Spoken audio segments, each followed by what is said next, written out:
Bago tayo magsimula sa ating istorya, gusto ko munang makisilip sandali sa inyo. Mag-comment naman kayo kung taga saan kayo at anong oras kayo nanonood ngayon. Nakakatuwang isipin na sa iba't ibang sulok ng mundo, sabay-sabay tayong nakikinig sa mga kwentong may kirot, lihim at aral na tumatago sa puso. At ang kwentong ito, isa ito sa mga kwentong hindi basta nagpapaluha, kundi nagpapakaba rin sa dibdib hanggang sa huling sandali. Lumaki si Isabela Arquiero Vergara sa isang buhay na kinaiinggitan ng marami, ngunit hindi naiintindihan ng lahat.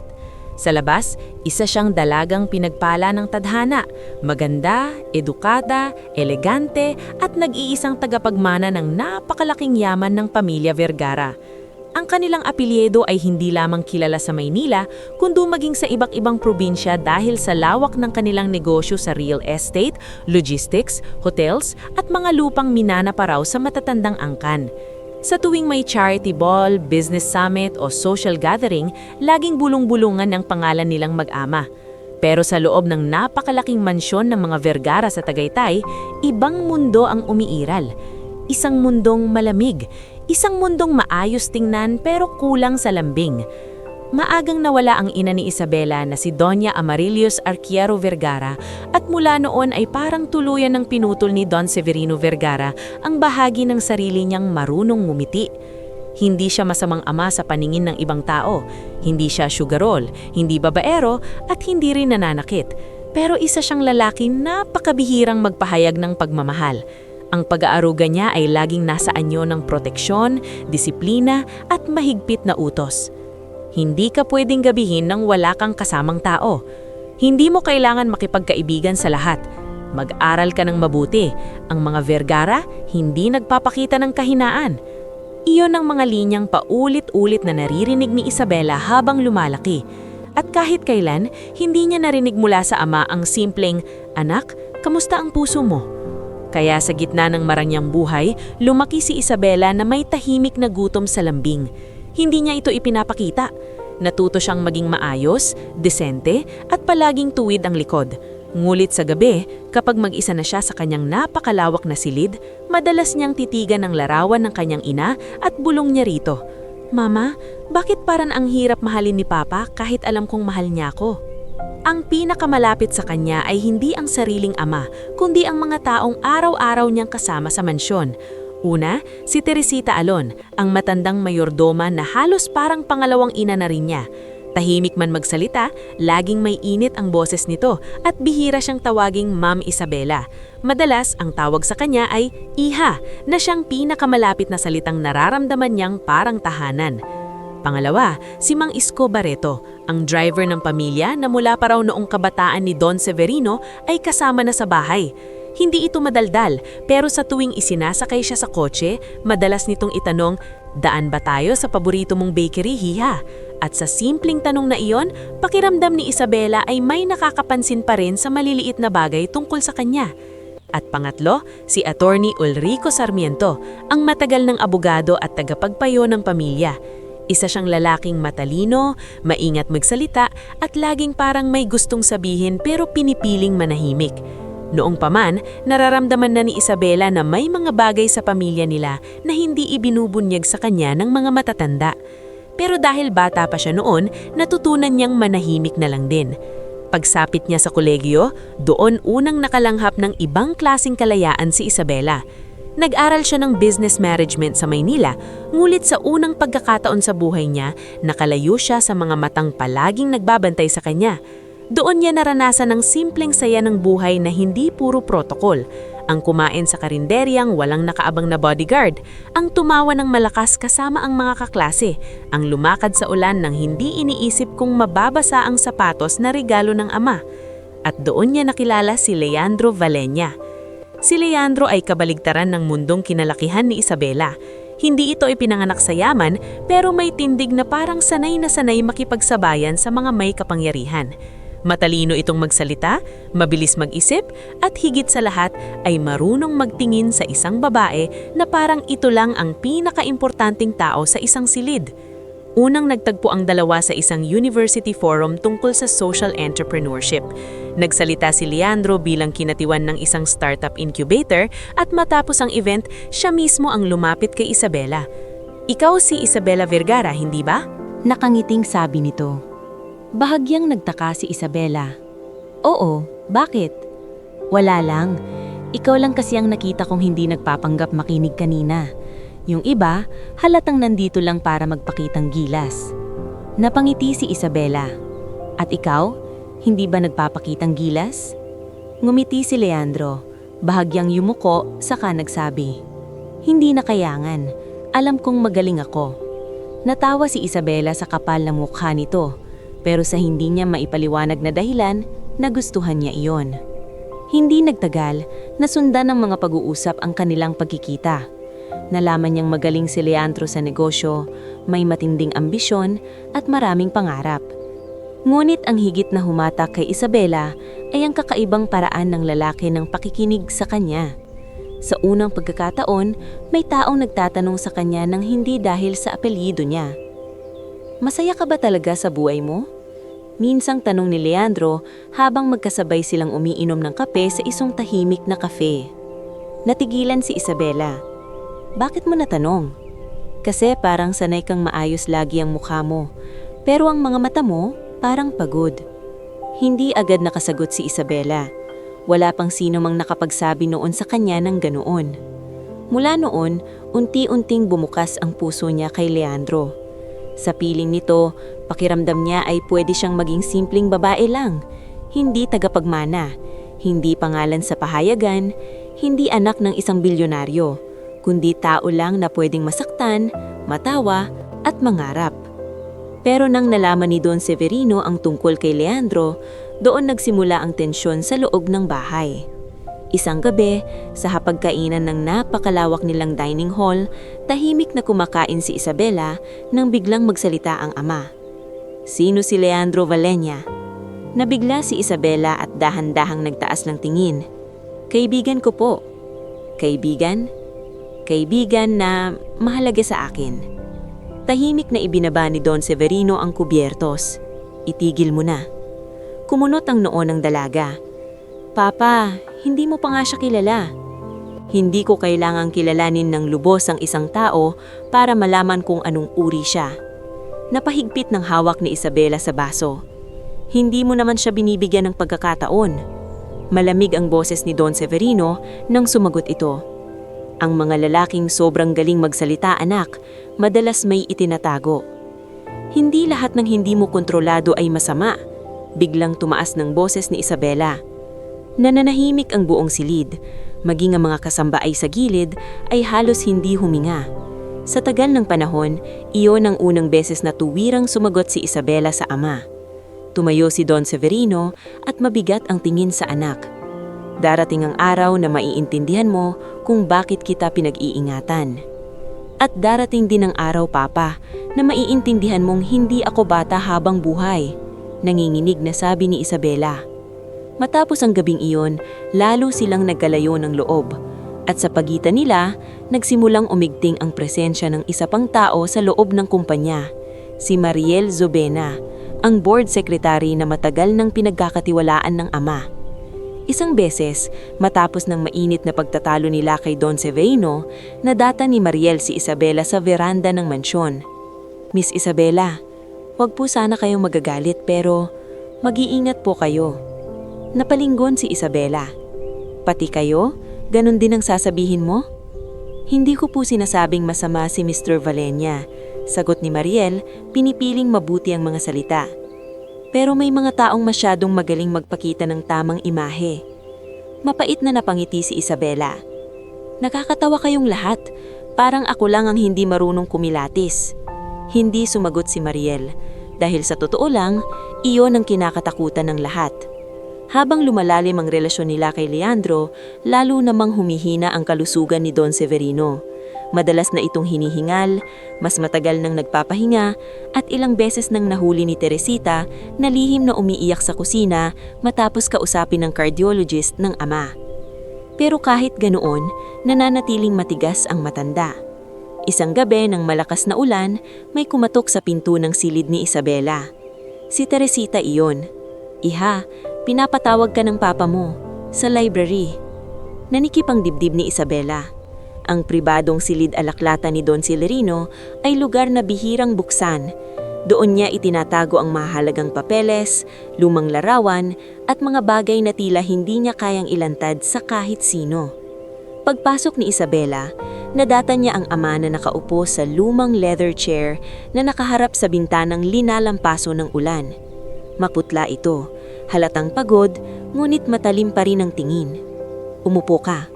Sabi ni Don Severino. Tahimik na sumunod ang dalaga. Ilang segundo silang parehong hindi nagsalita. Tanging lagapak ng ulan at mahinang tiktak ng antigong orasan ang maririning sa silid. Sa wakas, nagsalita ang matanda. May mga bagay akong hindi na kayang ipaliwanag sa haba ng panahon na natitira sa akin. Biglang nanlamig ang mga kamay ni Isabela. Papa, huwag mong sabihin yan. Makinig ka muna. Tumahimik siya. Dahan-dahang huminga si Don Severino, saka tumingin diretso sa mga mata ng anak. At tandaan mo itong mabuti. Kapag dumating ang araw na iwan ka ng asawa mo, bahagya itong natigilan, tila nilulunok ang bigat ng sariling mga salita. Hukayin mo ang libingan ko. Parang huminto ang mundo ni Isabela. Ano? Mahina ngunit puno ng pagkagulat niyang tanong. Hukayin mo ang libingan ko. Ulit ng ama, malinaw at malamig ang boses. Papa, anong klaseng sinasabi mo? Bakit mo naman? Huwag mong kakalimutan. Hindi kita maintindihan. Darating ang panahon na maiintindihan mo rin.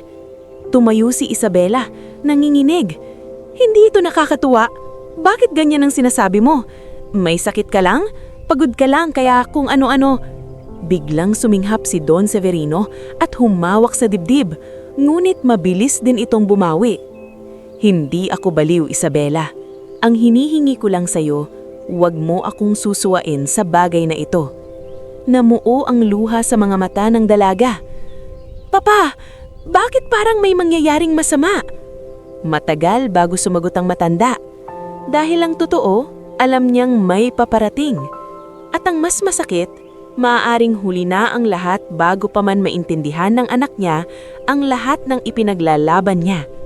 Iyon ang gabing unang bumalot sa buhay ni Isabela, ang isang biling na hindi niya maipaliwanag, hindi niya matanggap, at hindi niya makalimutan. At iyon din ang gabing tahimik na nagbukas ang pinto ng trahedya na unti-unting lalamon sa kanilang pamilya. Bago tayo magpatuloy sa ating istorya, gusto ko munang batiin ang bawat isa sa inyo na patuloy na nakikinig at sumasabay sa kwento. Mag-comment naman kayo kung anong oras na sa inyo ngayon at kung saang lugar kayo nanonood. Minsan, mas masarap damihin ang isang kwento kapag alam mong hindi ka nag-iisa sa pakikinig sa bigat ng bawat esena. At sa bahaging ito ng ating istorya, dito na unti-unting magbabago ang lahat para kay Isabela. Hindi sa isang malaking pagsabog agad, kundi sa mabagal, masakit at halos hindi namamalayang pagkawasak ng lahat ng paniniwalaan niya.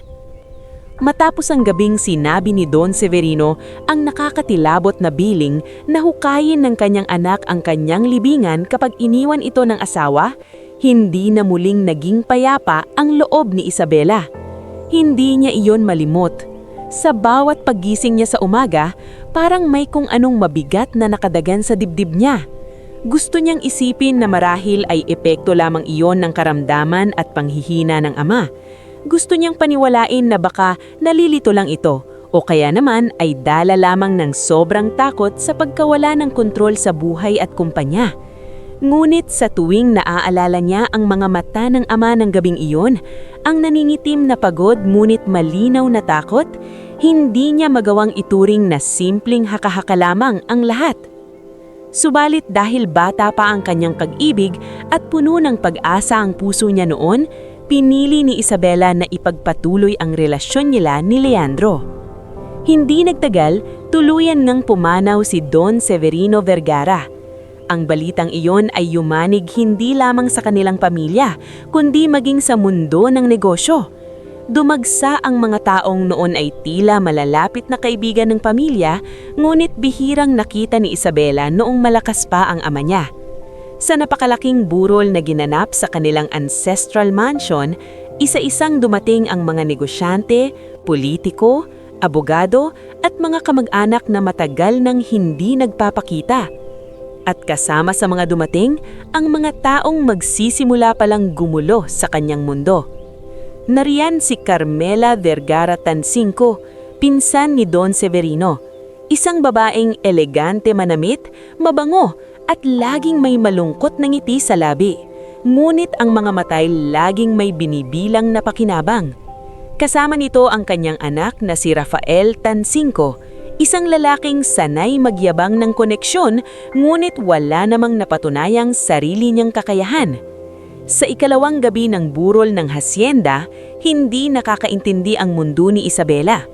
Sa ikalawang gabi, habang tahimik na nakaupo si Isabela sa isang sulok, lumapit si Carmela at humawak sa kanyang kamay.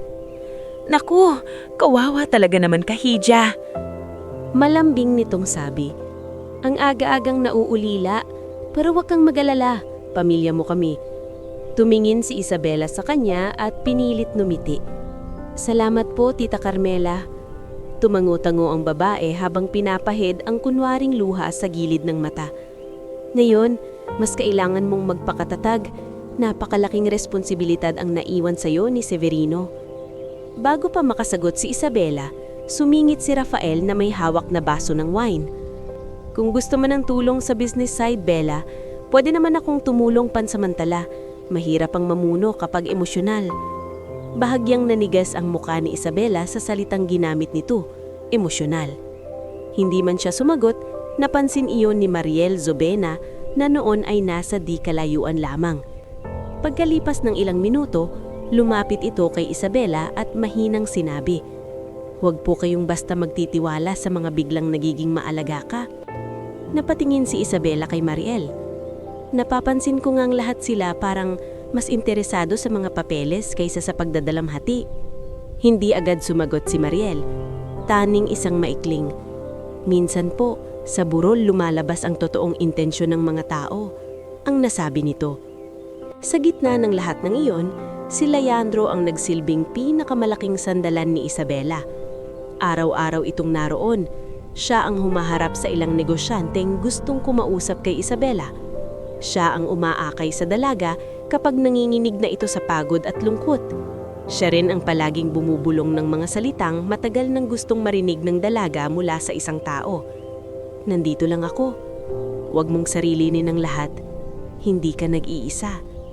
At dahil sa panahong iyon ay tila gumuho ang kalahati ng mundo ni Isabela, lalong lumalim ang kapit niya sa lalaking nagbibigay sa kanya ng pakihamdam ng kapanatagan. Lumipas ang mga buwan at sa kabila ng pailalim na pagtutol ng ilang matatandang tauhan sa kumpanya, unti-unting ipinakilala ni Isabela si Leandro sa mas malalim na bahagi ng kanyang buhay. Una, sa mga charity events, pagkatapos sa ilang business dinners, hanggang sa kalaunan, maging sa loob ng boardroom ay nagsimula na rin itong makita ng mga tao. May mga nagtaas ng kilay, may mga nagbulungan, lalo na si Attorney Ulrico. Isang araw, matapos ang isang meeting sa main office ng Vergara Holdings, pinigilan ng abogado si Isabela sa hallway. "Ma'am Isabela, pwede po ba kitang makausap sandali?" Tumigil siya. "Ano po iyon, attorney?" Sinulyapan muna ni Ulrico ang dulo ng koridor upang masiguro na walang makakarinig. "Pasensya na po kung prangka ko, pero masyado pong maaga." "Ang alin?" "Ang paglalapit ninyo kay Mr. Leandro sa loob ng kumpanya." Humigpit ang panga ni Isabela. "Pinagkakatiwalaan ko siya." "Alam ko po," sagot ng abogado. "Pero ang pagtitiwala, lalo na sa negosyo, ay hindi lang basta ibinibigay. Pinatutunayan iyan sa pagdaan ng panahon." Napabuntong hininga si Isabela. "Attorney, alam ko pong tapat kayo kay Papa, pero hindi ibig sabihin niyon na lahat ng desisyon ko ay mali." Hindi na nagpumilit pa si Attorney Ulrico, ngulit ang paraan ng kanyang pagtanggo ay parang nagsasabing darating din ang araw na maaalala ni Isabela ang babalang iyon. Makalipas ng halos 1 taon ng pagluluksa, tinanggap ni Isabela ang alok ni Leandro. Nagpakasal sila sa isang maringal, ngunit pino at pribadong seremonya sa isang lumang chapel sa Tagaytay.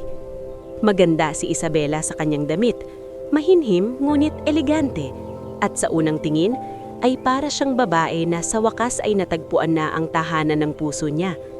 Maraming bisita ang sana all. Marami ring naiinggit sa lalaking tila umangat sa mulang simpleng buhay at napangasawa ang tagapagmana ng isa sa pinakamalalaking pamilya sa bansa. Ngunit may mga taong hindi lubusang natuwa. Si Teresita Alon ay nakangitiman habang inaayos ang belo ni Isabela, hindi maitago ang lungkot sa mata niya. "Bakit po ganyan ang tingin mo, Tita Sita?" tanong ng dalaga bago siya lumakad papunta sa altar. "Wala naman, iha," sagot ni Teresita, pilit na nagngiti. "Nagdarasal lang ako na sana'y maging mabuti ang lahat." "Masaya ako," sabi ni Isabela, na parang gusto niyang kumbinsihin hindi lang ang matanda, kundi pati ang sarili niya. Hinaplos ni Teresita ang pisngi niya. "Iyon din ang dasal ko." Sa unang taon ng pagsasama nila, naging maayos sa tingin ng lahat ang buhay mag-asawa ni na Isabela at Leandro. Lumipat sila sa isang modernong bahay sa Alabang na pinili mismo ni Leandro dahil mas praktikal. Dahil dito, kesa manatili sa lumang mansyon. Nung unay naniwala si Isabela na baka tama ito. Baka nga panahon nang bumuo siya ng bagong tahanan, malayo sa mga anino ng nakaraan. Sa umpisa, maalaga si Leandro. Siya ang naghahanda ng kape ni Isabela sa umaga. Siya rin ang nagsasabing, "Bawasan mo muna ang stress sa kumpanya. Ako na ang bahala sa ibang meetings." Kapag pagod si Isabela, hahalikan siya nito sa noo at sasabihing, "Pahinga ka na. Hindi mo kailangang patunayan ang sarili mo sa lahat." Kung tutuusin, napakaganda pakinggan noon. Pero doon nagsimula ang unti-unting pagkawala ng hawak ni Isabela sa sariling buhay. Dahil sa kakaisip na baka kailangan nga niyang magpahinga at baka kaya niya lang dinududa si Leandro dahil sa mga lumang babala ng ama niya, nagsimula siyang umatras sa ilang board matters. Si Leandro na ang dumadalaw sa mas maraming meetings. Siya na rin ang madalas kumausap sa ilang department heads. Siya ang nagmungkahi na kumuha sila ng bagong financial consultant, si Brix Monteron, isang lalaking matalas magsalita at sobrang bilis maglabas ng solusyon sa problema ng kumpanya. "Bella, kailangan ng fresh perspective ng kumpanya nyo," sabi ni Leandro minsan habang magkasabay silang naghahapunan. Masakit man tanggapin, pero maraming sistema ang naiwan ng papa mo na luma na. Natigilan si Isabela sa pahayag na iyon. "Luma? Huwag kang magalit," mabilis nitong sabi.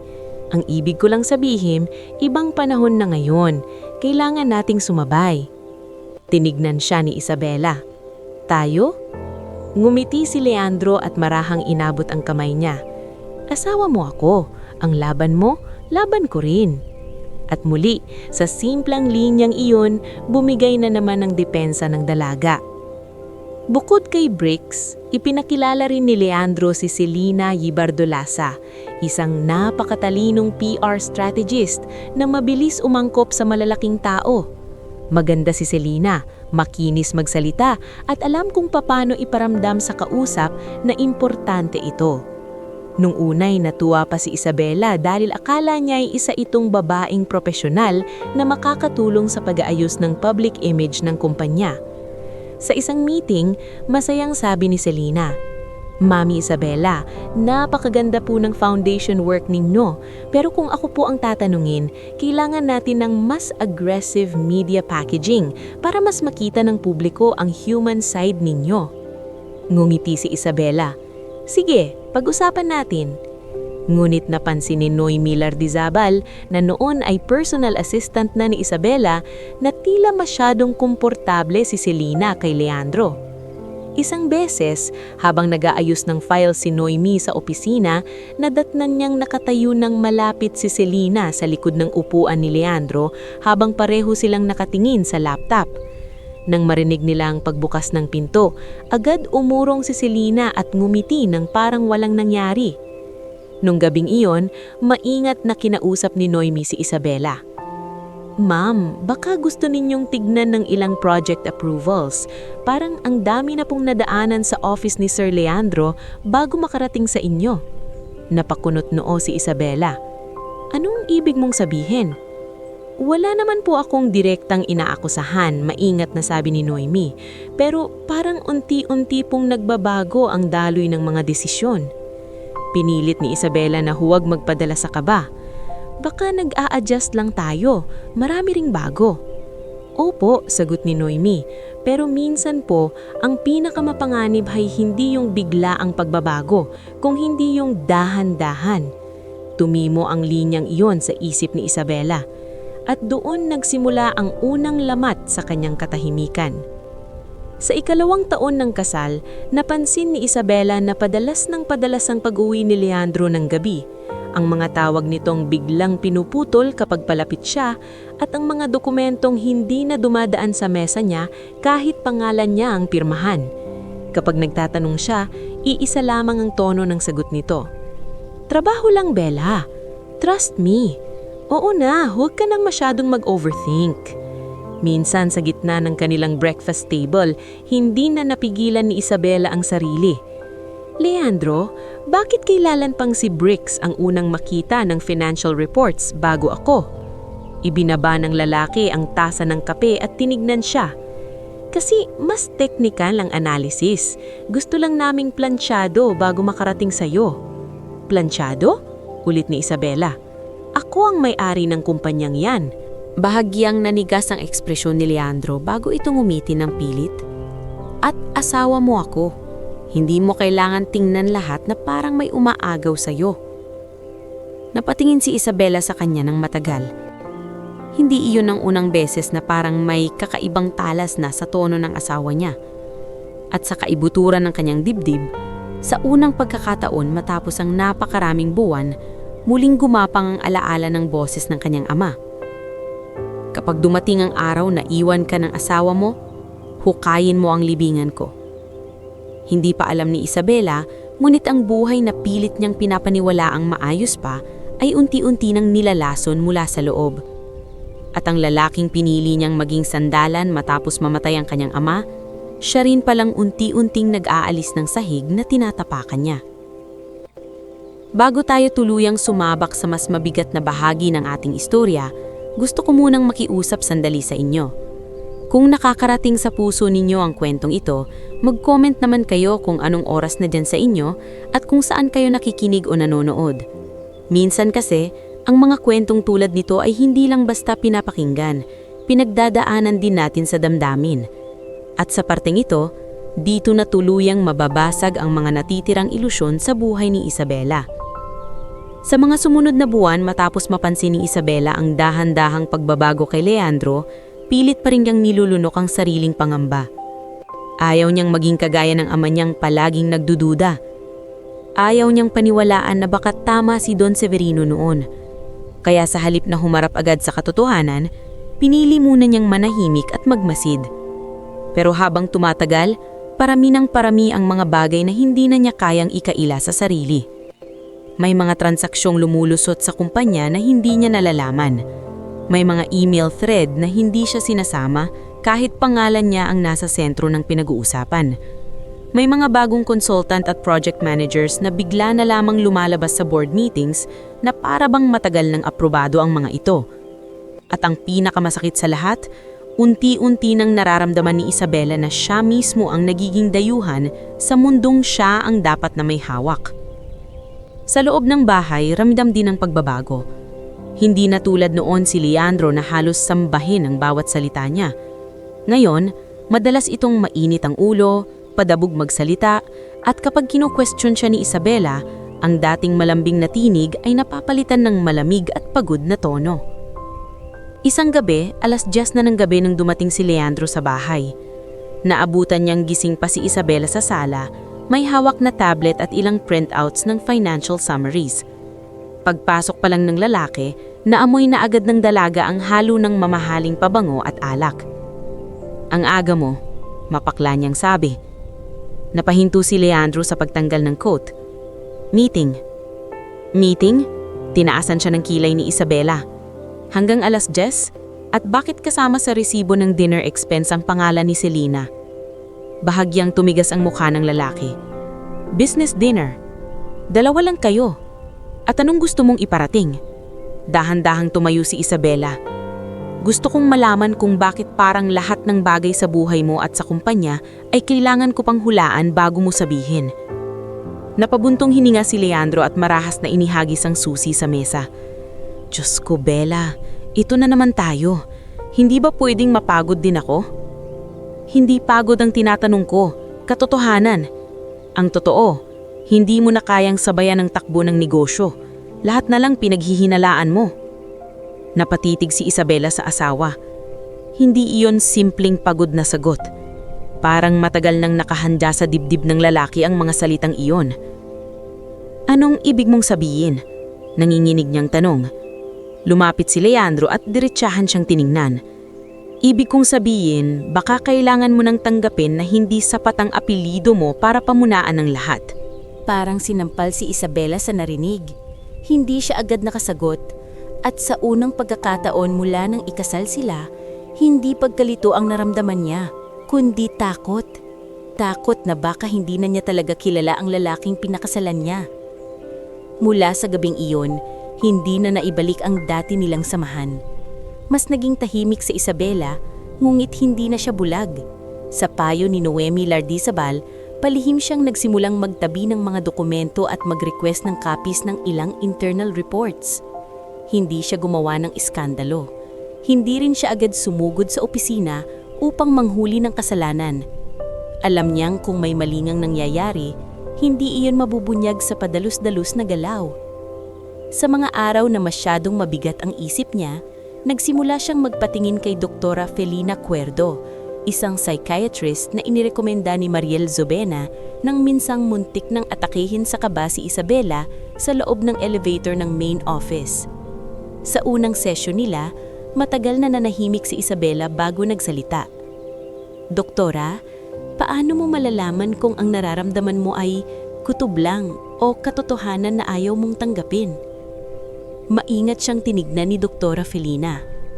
Minsan, Miss Vergara, ang katawan ng unang nagsasabi ng totoo bago pa ito aminin ng isip. Ano pong ibig sabihin yun? Kung araw-araw kang kinakabahan, hindi nakakatulog, at pakiramdam mo'y nawawalan ka ng kontrol sa paligid mo, maaaring may bahagi ng sarili mong matagal nang nakakakita ng panganib. Napayuko si Isabela. Dahil iyon mismo ang hindi niya masabi sa kahit kanino. Lumipas ang ilang buwan at ang kutob ay naging halos katiyakan. Napansin ni Noemi na may ilang confidential files na biglang nawawala sa archives pagkatapos makadaan sa opisina ni Leandro. May ilang lumang tauhan ng kumpanya ang tahimik na inilipat sa mababang posisyon o tuluyang pinilit mag-resign. Kasama rito si Mariel, na halos alisin sa mga sensitibong board discussions, at maging si Attorney Ulrico, na lalong nilalayo sa ilang legal decisions. Nang minsang makasalubong ni Isabela si Mariel sa parking area, halata sa mukha nitong may pinipigilang sabihin. May problema ba? Tanong ni Isabela. Nag-atubili ang babae. Meron po, pero natatakot akong baka kapag nagsalita ako, hindi ninyo ako paniwalaan. Subukan mo. Huminga ng malalim si Mariel.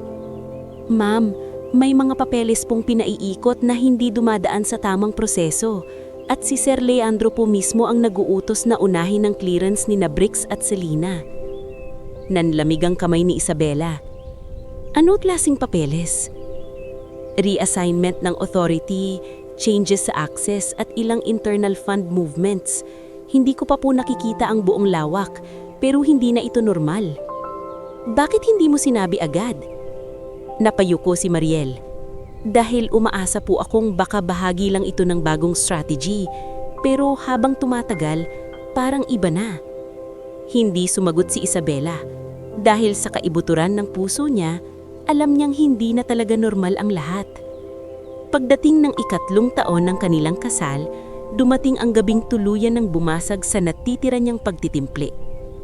May charity gala ang foundation ni Isabela sa isang hotel sa Makati. Dapat sana'y iyon ang gabing muling magpapakita sa publiko na maayos, matatag at kontrolado pa rin ang buhay niya. Nakagown siya ng maayos, elegante ang bihis at pilit ang ngiti habang isa-isang kinakamayan ng mga bisita. Naroon sina Carmela at Rafael Tansingco, parehong nakangiting mapagmasdin. Naroon din sina Brix at Selena. At si Leandro gaya ng dati ay mukhang walang bahid ng problema habang magalang na bumabati sa mga investors. Nagsimula ng maayos ang programa, ngulit sa kalagitnaan ng presentation habang ipinapakita sa malaking screen ang mga proyekto ng foundation, biglang napalitan ang slides. Sunod-sunod na lumabas ang financial charts, red figures at mga dokumentong tila nagpapakitang lumulubog sa utang ang ilang kumpanya sa ilalim ng pangalan ni Isabela. Nagkagulo ang bulwangan. May mga napabulong, may mga napakunot noo, may mga naglabasan agad ng cellphone upang kunan ng scream. Anong nangyayari? Gulat na bulong ni Isabela. Lumingon siya kay Leandro, umaasang ito ang unang tatayo para ipagtanggol siya. Pero ang nakita sa mukha ng asawa ay hindi gulat, kundi isang malamig na panunood. Nang sandaling iyon, may kung anong namatay sa loob ni Isabela.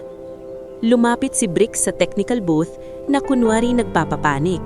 Si Selena naman ay nagmamadaling kausapin ng media contacts na parabang inaayos lang ang misunderstanding.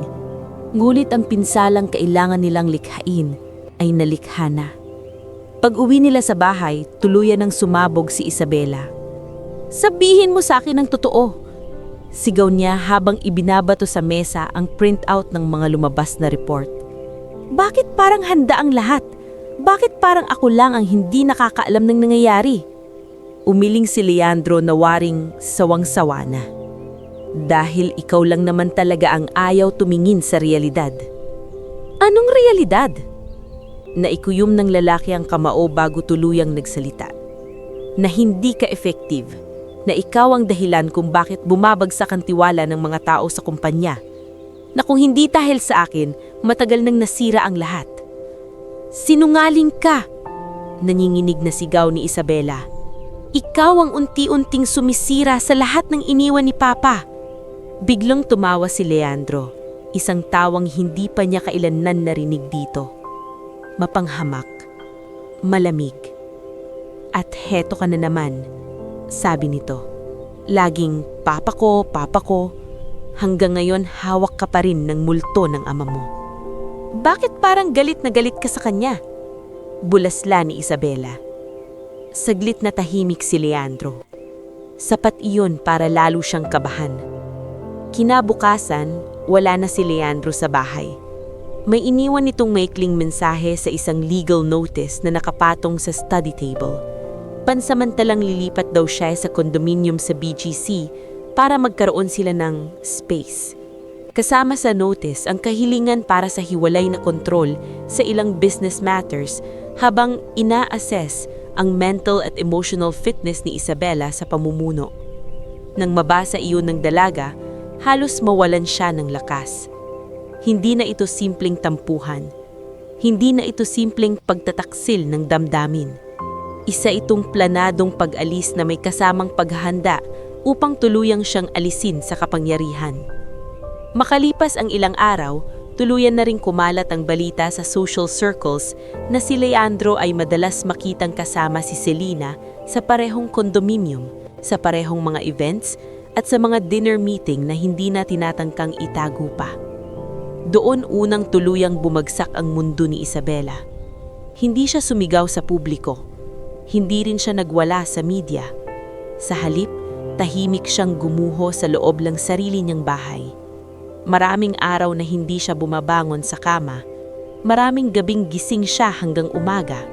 Walang tigil ang pag-iyak habang paulit-ulit sa isip niya ang lahat ng senyales na binaliwala niya noon. Si Teresita ang nag-aalaga sa kanya. Si Noemi ang tahimik na nagdadala ng mga kailangan niyang dokumento. Si Dr. Felina ang unti-unting sumasalo sa pagkabasag ng isip niya upang hindi siya tuluyang malunod. Lumipas ang mga buwan. Pagkatapos ay 1 taon. At pagkatapos ay halos 2 taon mula noong unang lumayo si Leandro. Sa loob ng panahong iyon, lalong kumapal ang pakiramdam ni Isabela na hindi aksidente ang lahat. Hindi ito simpleng paglalamig ng asawa. Parang itong matagal ng plano. Pero sa tindi ng sugat niya, hindi pa rin niya magawang harapin ang pinakakinatatakutang bilin ng kanyang ama. Hanggang isang hapon, habang nililigpit ni Teresita ang ilang lumang gamit sa dating silid ni Don Severino sa mansyon sa Tagaytay, may nakita itong maliit na rosaryo na nakatupi sa isang panyo. "Bella," tawag ng matanda. Mahinang naglakad si Isabela papunta sa silid. Ibinigay ni Teresita ang rosaryo at isang maliit na piraso ng papel na nakasingit dito. Kinabahan si Isabela nang buksan ng note. Maikli lamang ang nakasulat, "Huwag mong hihintaying tuluyang mawala ang lahat." Parang may humampas sa dibdib niya. Napaluhod siya sa gilid ng kama habang naninginig ang kamay. Hindi na kailangan hulaan pa kung sino ang sumulat niyon. At sa unang pagkakataon matapos ang mahabang panahon ng pag-iwas, pag-iyak at pagkawasak, tumingla si Isabela at mahinang sinabi, "Tita Sita, ihanda mo ang sasakyan. Kakausapin natin si Attorney Ulrico at tatawagin natin si Mang Isko." Namumuo ang luha sa mga mata ng matanda. "Iha, sigurado ka na ba?" Ipinikit niya ang notes sa nanginginig na palad at tumanggi. "Hindi na ako pwedeng manatiling takot. Kung may iniwan sa akin si Papa sa ilalim ng lupa, oras na para hanapin ko iyon." At sa mismong sandaling iyon, nagsimulang humakbang si Isabela palapit hindi lamang sa lihim na nakabaon sa puntod ng kanyang ama, kundi sa katotohanang kayang magpayanig sa natitira pang pundasyon ng kanyang buhay. Bago tayo dumiretso sa susunod na mas matinding bahagi ng ating istorya, gusto ko munang makiusap sandali sa inyo. Kung nakakarating sa dibdib ninyo ang bawat sakit, takot at tapang madinadaanan ni Isabela, mag-comment naman kayo kung anong oras na sa inyo ngayon at kung saan kayo nanonood. Iba talaga ang tama ng isang kwento kapag nararamdaman mong para kang kasama sa bawat hakbang ng bida. At sa bahaging ito, hindi na tayo mananatili sa pag-iiyak at panghihinayang. Dito natin makikita kung paano unti-unting bumangon ang isang babaeng halos ibaon na sa kahiyan at panlinlang. Nang gabing sabihin ni Isabela kina Teresita, Mang Isko at Attorney Ulrico na oras na para sundin ang bilin ni Don Severino, wala ni isa sa kanila ang nagtanong kung sigurado ba siya. Dahil sa totoo lang, ramdam nilang dumating na ang oras na matagal nang iniiwasan ng dalaga. Madaling araw nang tumungo sila sa pribadong Memorial Park ng pamilya Vergara. Malamig ang simoy ng hangin at manipis na hamog ang bumabalot sa paligid. Sa gitna ng katahimikan ng mga nicho at puntod, tila mas mabigat pakinggan ang bawat yabag. Kasama nila si Bruno Pineda, dating foreman at katiwala ni Don Severino sa ilang pribadong ari-arian, isang lalaking hindi madaldal ngunit kilala sa pagiging matapat. Siya ang tutulong sa pisikal na pagbubukas ng puntod dahil hindi pwedeng basta kumuha ng kung sino-sinong tao para sa ganitong bagay. Huminto si Isabela sa harap ng puntod ng kanyang ama. Nakahawak pa rin siya sa maliit na note na nakita sa rosaryo. "Huwag mong hihintaying tuluyang mawala ang lahat." Tumikhim si Attorney Ulrico at marahang nagsalita. "Kapag gusto mong umatras, Bella, ngayon pa lang pwede pa ha?" Napapikit si Isabela ng ilang segundo. Pagmulat niya, iba na ang titig sa kanyang mga mata. "Hindi na ako aatras." Mahina ngunit matatag niyang sagot. "Ang dami ko nang nawala sa kakaiwas sa katotohanan." Tahimik na tumanggo si Mang Isko. Si Teresita na may napahawak sa rosaryo sa sariling leeg habang pinapanood si Bruno na dahan-dahang nagsimulang magtrabaho. Hindi madali para kay Isabela ang mga sumunod na minuto. Sa bawat lagapak ng gamit sa semento at sa bawat galaw ng kamay ni Bruno, pakiramdam niya'y may bahagi sa sarili niyang nilalapastangan. Ama niya ang nakahimlay doon. ama niyang kahit malamig magmahal ay siya ring buong buhay na pinoprotektahan siya sa paraang hindi niya agad nauunawaan. Ngunit habang lumalalim ang paghuhukay, mas lumalakas din ang pakiramdam niyang hindi niya ito ginagawa upang bastosin ang alaala ng ama. Ginagawa niya ito dahil iyon mismo ang iniwan nitong utos na taning siya lamang ang dapat sumunod. Nang mabuksan na ang bahaging nasa ilalim ng puntod, hindi agad kaong ang unang nakita ni Bruno. Napakunot doo ito at lumingon kay Attorney Ulrico. "Sir, may bakal po sa ilalim." Nanigas ang buong katawan ni Isabela. Lumapit si Attorney Ulrico at pinailawan ni Mang Isko ang lalim ng hukay. Sa ilalim ng bahaging inaasahan nilang simpleng semento at lupa lamang, may nakatagong bakal na compartment. Parang nawalan ng hangin ang paligid. "Diyos ko!" Mahinang bulbul ni Teresita.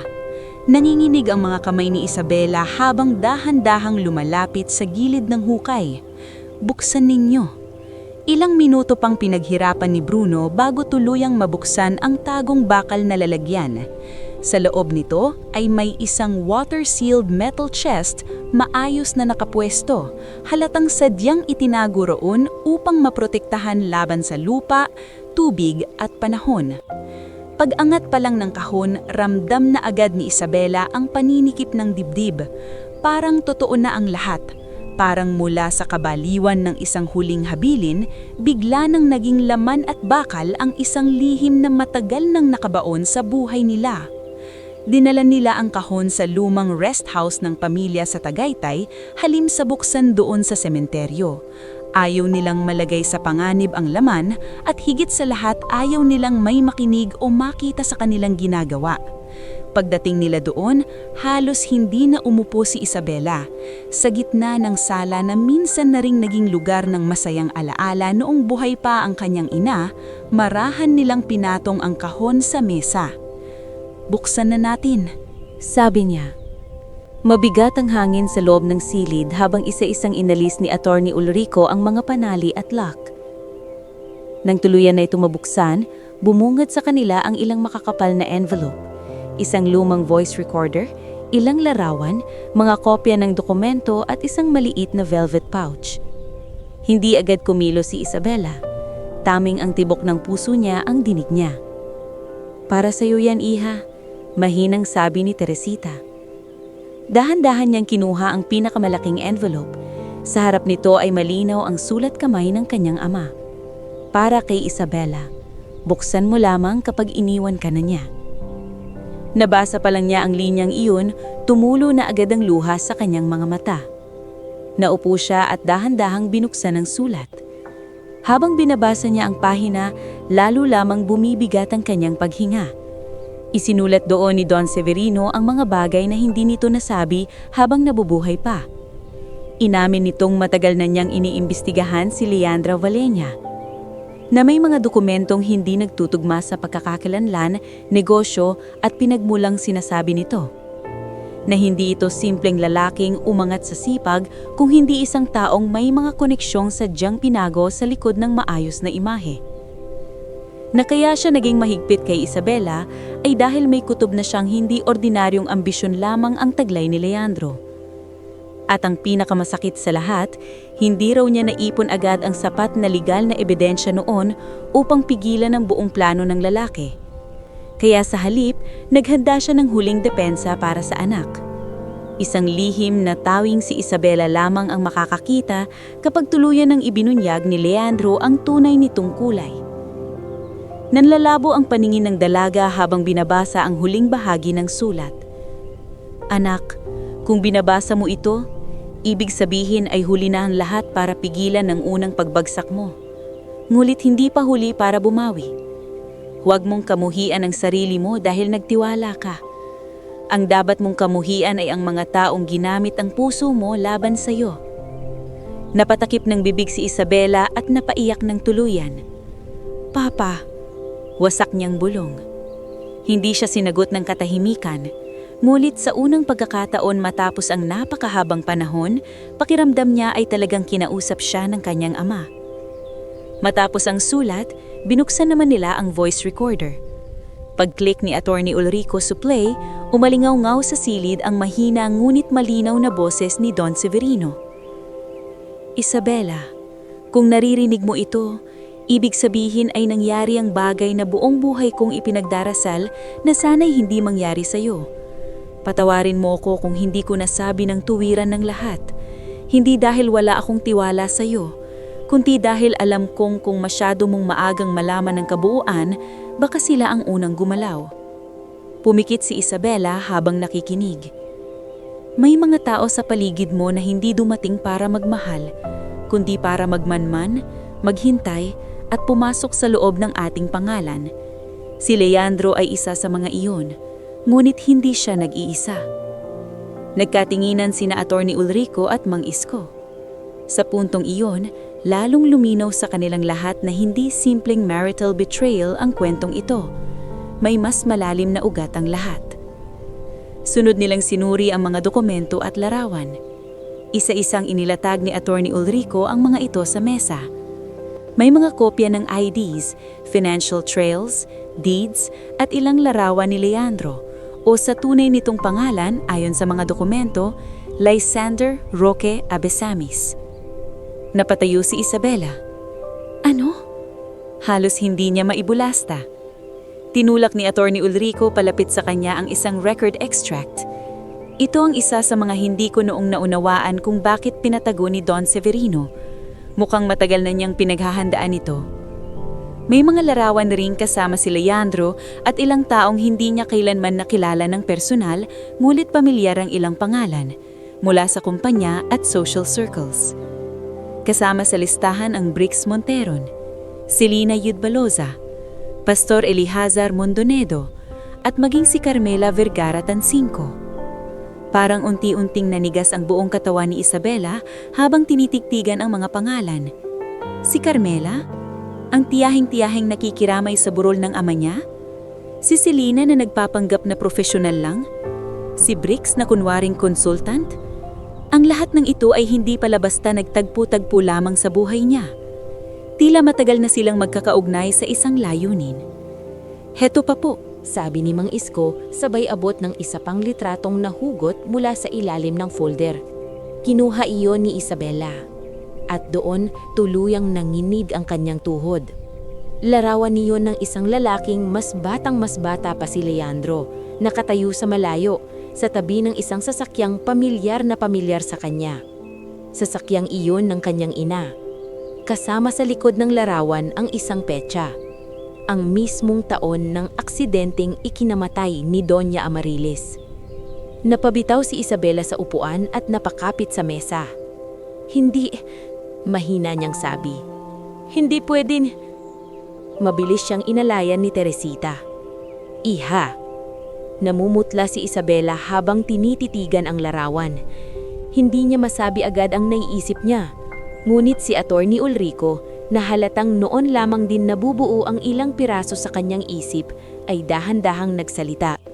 Hindi man siguro siya ang direktang may gawa noon, pero posibleng konektado siya sa nagmanyobra ng nangyari kay Doña Amarilis.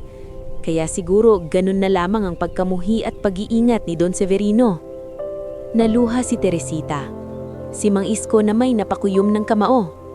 Hayop, pabulong nitong sabi. Sa susunod na oras, isa-isang lumitaw ang mas malinaw na anyo ng plano. May ikalawang envelope kay Attorney Ulrico.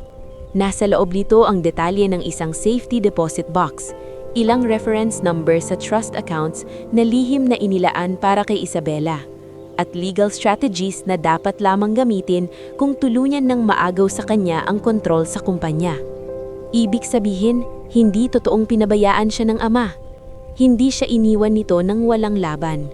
Naghanda ito, tahimik, masinsin, at sa paraang taning isang amang sanay magprotekta mula sa dilim ang makakagawa.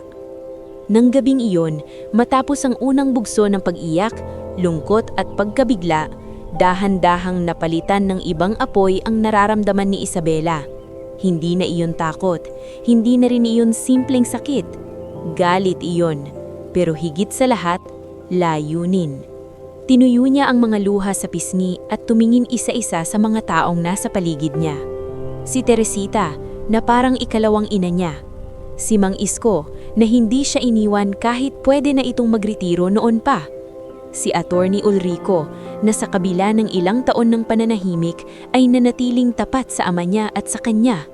At maging si Bruno Pineda na tahimik lamang ngunit halatang handang tumulong hanggang dulo. Huminga ng malalim si Isabela. "Hindi na ako babalik sa dati," sabi niya. Tahimik silang lahat. Hindi na ako iiyak lang. Hindi na ako magtatago sa kwarto habang sila ang nagpipiesta sa pangalan ng pamilya ko. Lumapit si Attorney Ulrico. "Anong balak mo?" Tumingin siya sa mga dokumentong nakalatag sa mesa. "Babawiin ang lahat," mariin niyang sabi. "Pero hindi pa dalos-dalos.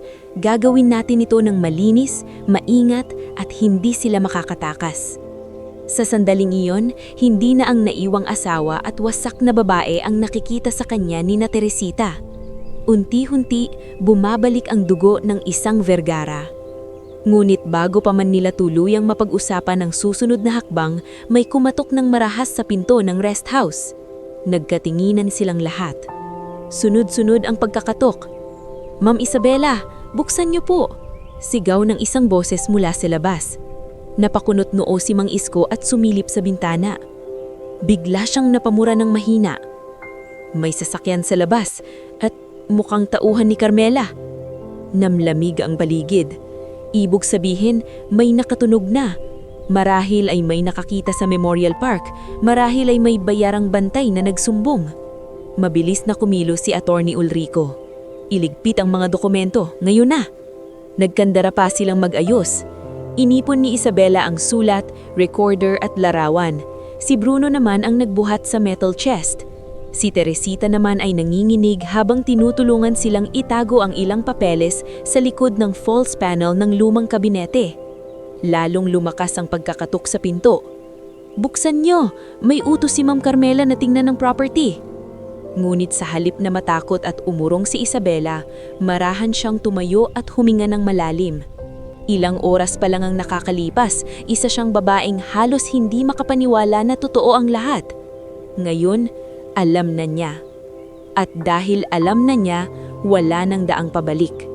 Humigpit ang hawak niya sa envelope ng ama at tumingin siya kina Attorney Ulrico. "Hindi na nila ako mauunahan," sabi niya. Sa gabing iyon, hindi lamang lihim ang nahukay mula sa puntod ni Don Severino. Muling nabuhay ang tapang ng isang babaeng matagal nilang inakalang tuluyan ng nadurog. At mula sa puntong iyon, hindi na ang libingan ang sentro ng kanyang kwento, kundi ang laban na sisimulan ng buong talino, buong tapang at buong galit para sa katotohanan, sa pangalan ng kanyang pamilya at sa sarili niyang dangal. Bago tayo tuluyang dumako sa huling bahagi ng ating istorya, gusto ko munang anyayahan kayong huminga ng malalim at damhin ang bigat ng lahat ng pinagdaanan ni Isabela. Kung umabot kayo hanggang dito, mag-comment naman kayo kung anong oras na sa inyo ngayon at kung saan kayo nanunood. Iba ang tama ng kwentong dumaan sa napakaraming lihim, pagtataksil at pagbangon. Lalo na kapag alam mong sa dulo, hindi lang katotohanan ang mahuhukay, kundi isang panibagong buhay rin. At sa bahaging ito, tuluyan na nating masasaksihan ang wakas ng lumang Isabela at ang pagsilang ng isang babaeng hindi na muling kayang yurakan dinuman. Pagkatapos ng gabing muntik silang maabutan ng mga tauhan ni Carmela sa lumang rest house, hindi na muling nagkamali si Isabela na magdalawang isip. Mula sa pagiging babaeng ilang taon ding nilamon ng hiya, takot at panghihinayang, unti-unti siyang naging tahimik ngunit matalim. Hindi siya nagmadaling sumugod, hindi siya nagpa-interview, at hindi siya gumawa ng iskandalo. Sa halip, sinusunod niya ang natutunan niya sa ama, na ang tunay na laban ay hindi ipinapanalo sa padalos-dalos na emosyon, kundi sa tamang panahon, malinaw na ebidensya, at maingat na paghakban. Sa tulong ni Attorney Ulrico, agad nilang binuksan ang safety deposit box na tinukoy sa liham ni Don Severino. Doon natagpuan ang mas marami pang dokumento, mga sertipikadong kopya ng ilang transaksyon, notarized statements, backup drives at mga lumang memorandum na matagal nang nawala sa records ng kumpanya. Ngunit ang pinakamahalaga sa lahat ay ang legal framework na maingat na iniwan ni Don Severino para sa anak niya. May mga nakatagong trust funds para hindi tuluyang maputol ang galaw ni Isabela kung sakaling agawin sa kanya ang active control ng kumpanya. May listahan din ng mga taong maaari pa niyang pagkatiwalaan at kabilang doon ng mga pangalan na noon ay hindi niya halos kilala. Isa sa mga pangalang iyon ay si Attorney Vito Nacar. Batang abogado si Vito kumpara kina Attorney Ulrico, ngunit kilala ito sa husay sa corporate litigation at sa pagiging walang takot sa malalaking kalaban. Nang una silang magkita sa isang private conference room sa lumang hotel ng pamilya sa Batangas, tahimik lang nitong binasa ang ilan sa mga papeles bago siya tumingin kay Isabela. "Sa totoo lang, Ma'am Isabela," sabi nito, "hindi kayo basta niloko, pinaghandaan kayo. At kung pagbabasihan ko itong hawak natin, matagal nang kumikilos ang kampo ni Leandro bago pa kayo ikasal." Nakatitig lamang si Isabela sa mga dokumento. "May laban ba ako?" "Meron," diretsong sagot ni Vito. "Pero hindi ito isang suntok lang. Dugo, pawis, oras at lakas ng loob ang kakainin nito." Marahan siyang tumanggo. "Kung ilang taon nila akong nilubog, handa akong gumugol ng ilang taon para ibaon sila sa sarili nilang kasalanan." Bukod kay Vito, ipinakilala rin ni Attorney Ulrico kay Isabela ang forensic accountant na si Samira Cuentos, isang babaeng tuso sa numero, tahimik magsalita, ngunit napakatalas ng isip.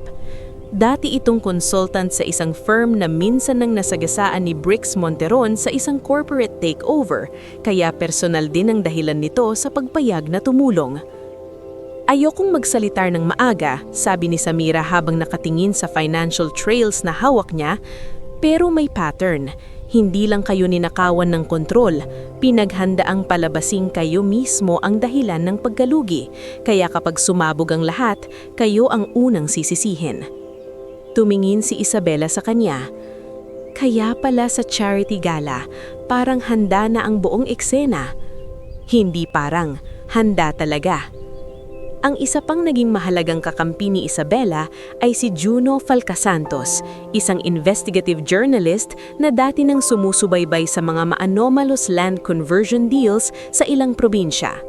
Hindi siya madaling pagkatiwalaan, ngunit nang mabasa niya ang ilan sa mga ebidensyang hawak ni Isabela, siya mismo ang nagsabing may mas malawak pang kwento rito kaysa sa simpleng marital scandal. Kapag inilabas ito ng buo, sabi ni Juno, hindi lang reputasyon ang babagsak, posibleng may mga makukulong. "Gusto ko yan," malamig na sabi ni Isabela. Pero habang inihahanda nila ang legal at public counter-attack, hindi pinabayaan ni Isabela ang sarili niyang paghilom. Patuloy siyang nagpatingin kay Dr. Felina Cuerdo. Ngunit sa mga sumunod nilang session, may napansin ng doktora. Unti-unti nang nawawala ang dating nanginginig na babae na halos hindi makatingin sa salamin. Isang araw, matapos ang mahaba nilang pag-uusap, ngumiti si Dr. Felina kay Isabela. "Alam mo ba kung ano ang pinakamalaking pagbabago sa'yo?" "Ano po?" "Dati kapag nagsasalita ka tungkol kay Leandro, parang siya pa rin ang sentro ng buhay mo, kahit sa galit. Ngayon, kapag binabangkit mo siya, parang isa na lang siyang hadlang na kailangang alisin. Ang sentro mo, bumabalik na sa'yo." Hindi agad nakasagot si Isabela. Ngunit tama ang doktora. Sa unang pagkakataon matapos ang napakahabang panahon, hindi na umiikot ang buhay niya sa sugat na iniwan ng asawa. Umiikot na ito sa pagbawi ng pangalan ng pamilya, sa pagtupad sa lihim na iniwan ng ama, at sa unti-unting pagbuong muli ng sarili niyang dangal. Kasabay nito, sinimulan din niyang gamitin ng tama ang trust na iniwan ni Don Severino sa kanya. Sa halip na itago lamang ito bilang panangga sa hinaharap, nagtayo siya ng maliit ngunit maayos na programang sumusuporta sa mga babaeng inabandona, niloko at pinagsamantalahan sa loob ng tahanan at negosyo. Ang unang batch ng beneficiaries ay binubuo ni Narda Villones, isang mananahing iniwan ng asawa matapos itong gatasan sa puhunan. Si Euphemia o Mia Talastas, batang ina na pinagbintangang baliw ng sariling asawa para maagawan ng anak, at ilan pang kababaihang tinulungan ni Sister Colleen Aguas, isang madre na matagal nang naglilingkod sa mga babaeng biktima ng pang-aabuso. Sa maliit nilang opisina sa lumang annex building ng isang dating warehouse ng Vergara family, tahimik na nagsimula ang programang tinawag ni Isabela na Severino House. Nang una siyang tanungin ni Teresita kung bakit iyon ang pangalan, ngumiti lamang siya ng mapait. Kasi habang buhay kong inakala na ang iniwan sa akin ni Papa ay takot at kontrol, sabi niya. Hindi ko alam na pati sa pagkamatay niya pinoprotektahan pa rin niya ako. Habang tumatagal, lumalawak ang kanilang paghahanda laban kina Leandro. Isa-isang binuo ni Samira ang financial timeline. Lumalabas na bago pa man pakasalan ni Leandro si Isabela, may mga shell corporations nang nakahanda na.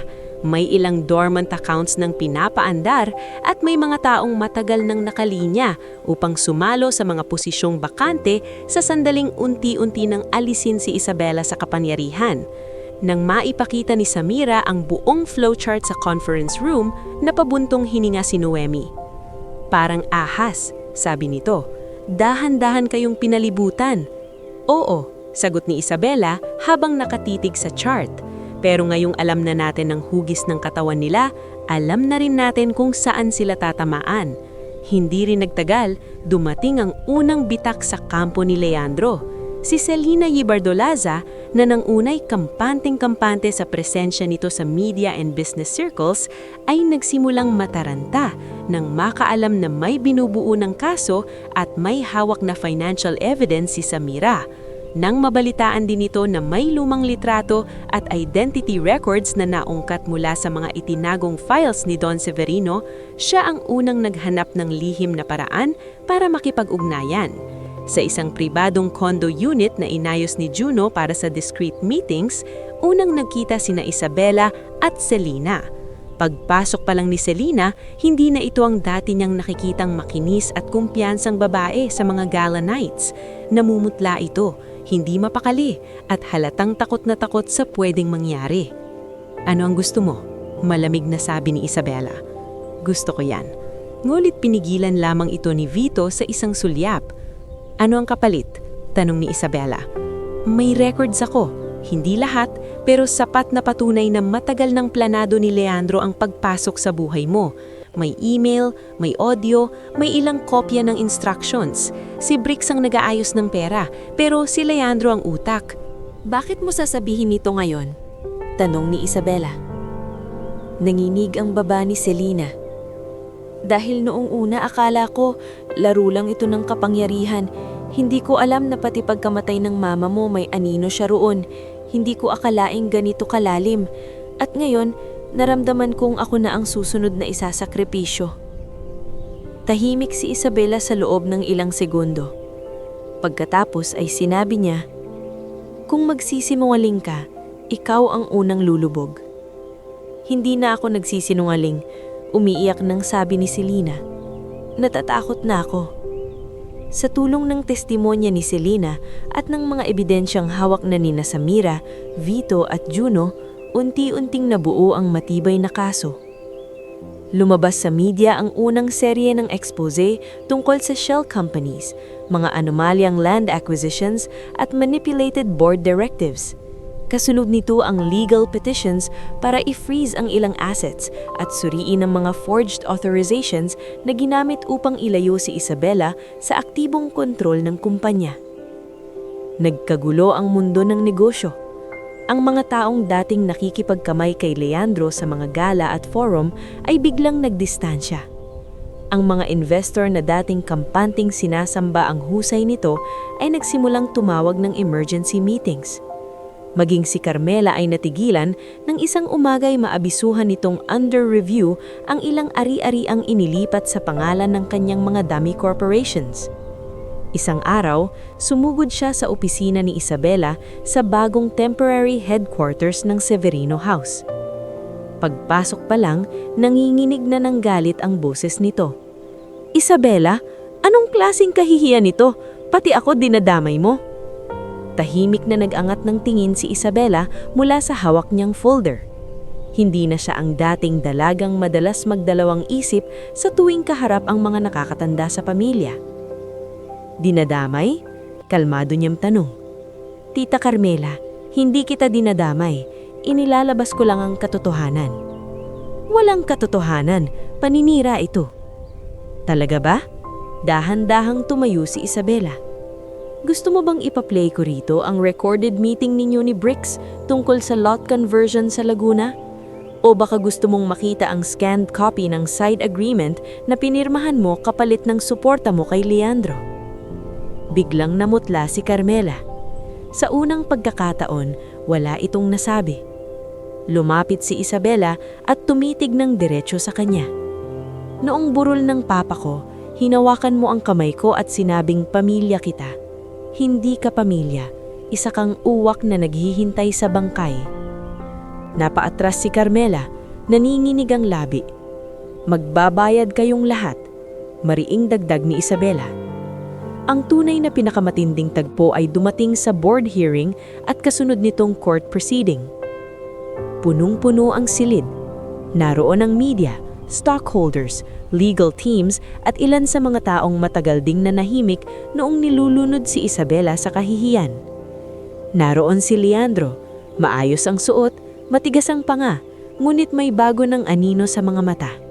Hindi na iyon ang kampanteng lalaking alam niyang kayang paikutin ng lahat. Sa unang pagkakataon, may bahid na ng pag-aalala ang kilos nito.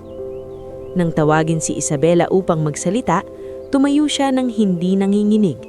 Hindi siya sumigaw, hindi siya nagdrama, ngunit ang bawat salitang binitiwan niya ay tila unti-unti nang bumabaon sa dibdib ng mga taong sumira sa kanya. Inabot ng maraming taon bago ko natanggap, sabi niya, na ang pinakamasakit na pagtataksil ay hindi yung biglang dumarating. Ito yung marahang binubuo habang nakatingin ka sa taong mahal mo at iniisip mong ligtas ka. Tahimik ang buong silid. Inabuso ang tiwala ko. Ginamit ang pangalan ng pamilya ko. Sinubukang gawin kong mukhang baliw, mahina at walang kakayahan. Ngunit hindi ako ang may gawa ng panlilinlang na ito. At ngayon, ihaharap ko sa inyo hindi ang kwento ng isang iniwang asawa, kundi ang ebidensya ng planadong panlalamang. Isa-isang inilatag ni Vito at Samira ang financial trails, forged instructions at witness statements. Pagkatapos, sa pinakaimportanteng sandali, tumistigo si Selena at inamin sa harap ng lahat na si Leandro mismo ang nagplano ng paglapit kay Isabela, pagpasok sa kumpanya at unti-unting pagkuha ng impluensya sa paligid nito. Sumiklab sa galit si Leandro. "Sinungaling ka," sigaw nito kay Selena. "Binabayaran ka nila." Ngunit bago pa ito tuluyang makalikha ng panibagong gulo, inilabas ni Vito ang pinakahuling alas. Ang audio file na na-recover mula sa isang lumang backup. Boses iyon ni Leandro, malinaw na nagsasabing, kapag tuluyan ng bumigay si Isabela, mas madali na ang lahat. Ang kailangan lang, palabasing siya ang problema. Parang nawala ng kulay ang mukha ni Leandro. At doon tuluyang bumagsak ang huli nitong depensa. Sa mga sumunod na buwan, tuluyang na-freeze ang ilang asset. Napatunayang may malaking bahagi si Leandro, Bricks at ilang kasabwat sa syndicated estafa, falsification at conspiracy sa malalaking financial crimes. Si Pastor Eliahazar na matagal palang ginagamit ang impluensya nito para magkonekta ng mga maruruming transaksyon sa likod ng religious advisory image nito ay nadamay rin sa mga kaso. Si Carmela naman hindi tuluyang nakulong ng matagal dahil sa mga teknikalidad. Ngunit nawala sa kanya ang mga ari-ari ang matagal niyang inasam at nasira ang kanyang pangalan sa lipunang na matagal niyang pinilit mapasukan. Nang araw na ihatid si Leandro sa kustodya matapos ang huling pagdinig, tahimik lamang na nakatayo si Isabela sa gilid ng hallway. Nagkatinginan sila. Wala nang pagsusumamo sa mga mata ng lalaki. Wala na ring pagmamahal. Ang natira na lamang ay galit, pagkatalo, at isang tahimik na pagkabigla na hindi na muling umubra ang charm, utak at panloloko nito sa babaeng minsan niyang inakalang habang buhay niyang mapapaikot. Lumapit si Leandro ng bahagya bago ito tuluyang ilayo ng mga escort. Masaya ka na? Mapakla nitong tanong. Tinignan siya ni Isabela ng diretsyo. Hindi, kalmado niyang sagot. Pero payapa na ako. At sa simpleng sagot na iyon, doon tuluyang natapos ang kapangyarihan ni Leandro sa buhay niya. Hindi na siya muli nitong nasaktan. Hindi na siya muli nitong nalito. Hindi na siya muli nitong nabura. Makalipas ang 2 taon, muling tumayo ng matatag ang malaking bahagi ng imperyo ng Vergara. Ngunit hindi na ito katulad ng dati. Hindi na ito malamig. Hindi na ito puro takot at kontrol. Sa pamumuno ni Isabela, unti-unti niyang nilinis ang sistema. Ibinaba niya ang ilang maling tauhan, ibinalik ang magataong tapat, at itinayo ang Severino House bilang isa sa pinakamahalagang proyekto ng pamilya. Sa dating lupang pinag-aagawan ni Carmela at Leandro, isang bagong gusali ang itinayo. Hindi hotel, hindi kondo, kundi isang sentrong tutulong sa mga babaeng gustong magsimulang muli. Sa araw ng pagbubukas nito, naroon sina Teresita, Mangisco, Noemi, Attorney Ulrico, Vito, Samira, Juno, Sister Colleen at ang ilan sa mga babaeng unang natulungan ng programa. Bago magsimula ang programa, tahimik munang dumaan si Isabela sa puntod ni Don Severino. May dala siyang puting bulaklak. Mabagal siyang lumuhod sa harap nito at marahang inilapag ang mga bulaklak. Papa, nahukay ko ang iniwan mo. At dahil doon, hindi na nila ako tuluyang nabaon. Pumikit siya at ngumiti ng bahagya. Hindi kita naiintindihan noon, pero ngayon alam ko na. Kahit sa maling paraan mo, minahal ka. Naramdaman niyang malamig na simoy ng hangin sa kanyang mukha. Wala nang takot sa puntod na iyon. Wala nang kilabot. Ang natira na lang ay pag-unawa. At nang tumayo siya at lumingon sa bagong gusali ng Severino House sa di kalayuan, alam niyang ganap nang natapos ang lumang yugto ng kanyang buhay. Ang babaeng minsang iniwan, niloko, pinahiya, at halos mabaliw sa panlalamang ay wala na. Ang nakatayo roon niyayon ay si Isabela Vergara, isang babaeng marunong nang magpatawad sa sarili, marunong nang pumili ng mga taong karapat-dapat manatili, at marunong nang gawing liwanag ang sakit na minsang muntik nang tumapo sa kanya. At sa wakas, ang lihim na minsang nakabaon sa ilalim ng lupa ay hindi na naing sumpa. Naging pamana ito. Pamanang hindi salapi ang laman, kundi katotohanan, babala, at huling pag-aaruga ng isang amang kahit patay na ay nagawang iligtas ang anak niya mula sa ganap na pagkawasak. Doon nagtapos ang kwento ni Isabela, hindi bilang babaeng tinalikuran ng asawa, kundi bilang babaeng natutong ibangon ng sarili, ang pangalan ng kanyang pamilya, at ang kinabukasang akala ng lahat ay tuluyan ng nalibing kasama ng mga lihim ng nakaraan.